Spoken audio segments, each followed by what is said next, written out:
I'm interested to hear about how you and Shaka handle pitching in a minute, but there's a big thing I don't want to skip over, which is that before here, you've been here for 18 months, you said. Yeah, I think when exactly. we were off mic. I joined kind of lockdown. Before that, you were doing government comms for MullenLowe, is that right? Yeah, I had my own agency called 101, which we sold to MullenLowe, and we were on our 3-year earn-out, as it were. So I only touched that for like the first, God knows how long it was, actually. I mean, it seemed like quite a long time, but it was probably only 3 or 4 months, when it first came into the agency.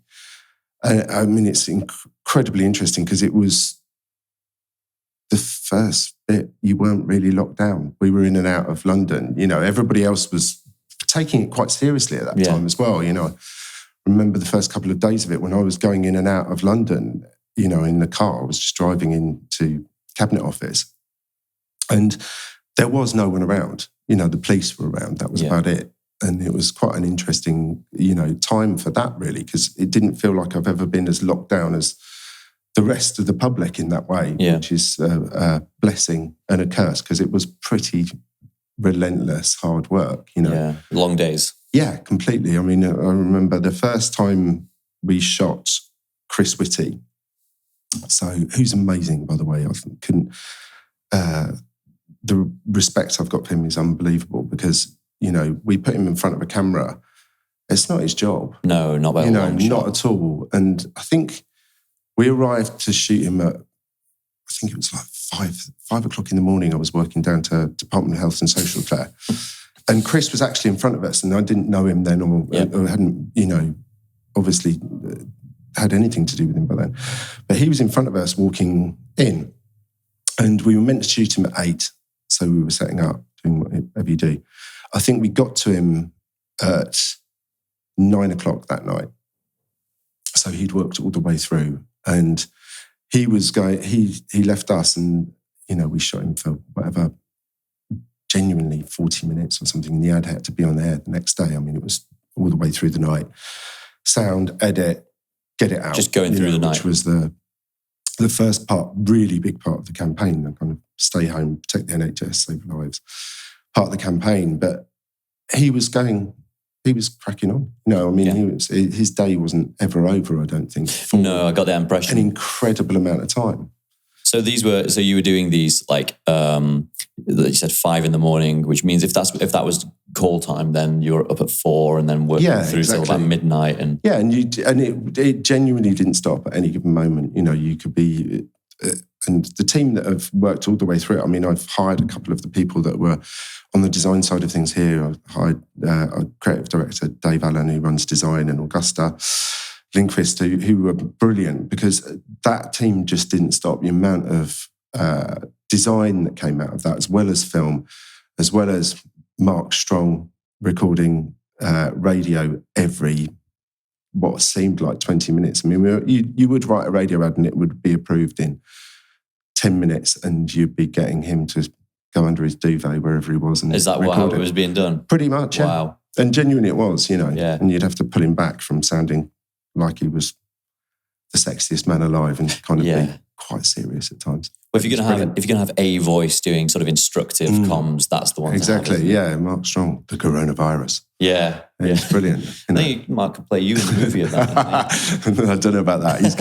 He's got less hair than me, which is not. It's pretty unusual. I'll have Mark Strong and Jason Statham. Yeah, exactly. I'll go for Statham. Daniel Radcliffe as me in this scene.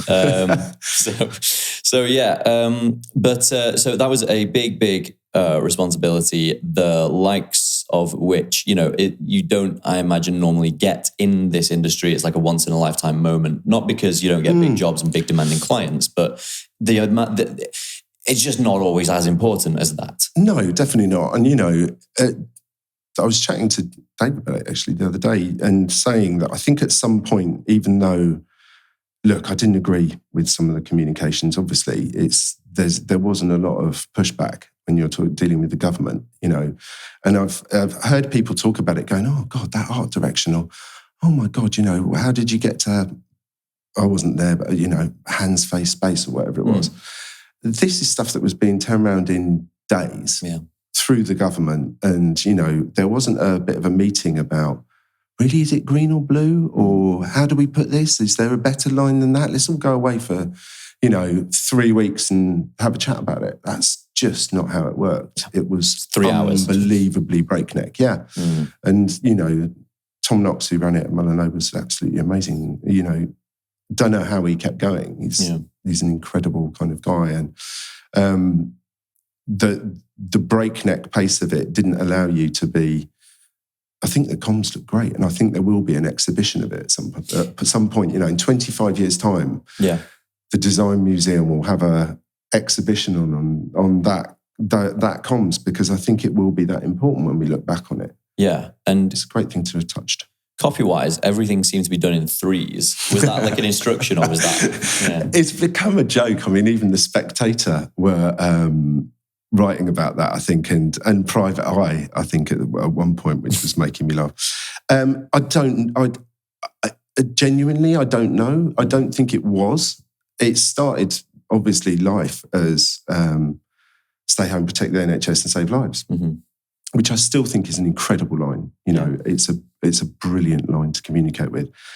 Then evolving that as you went along was obviously better than starting again. People became familiar with the rhythm of it. The nation became familiar with it.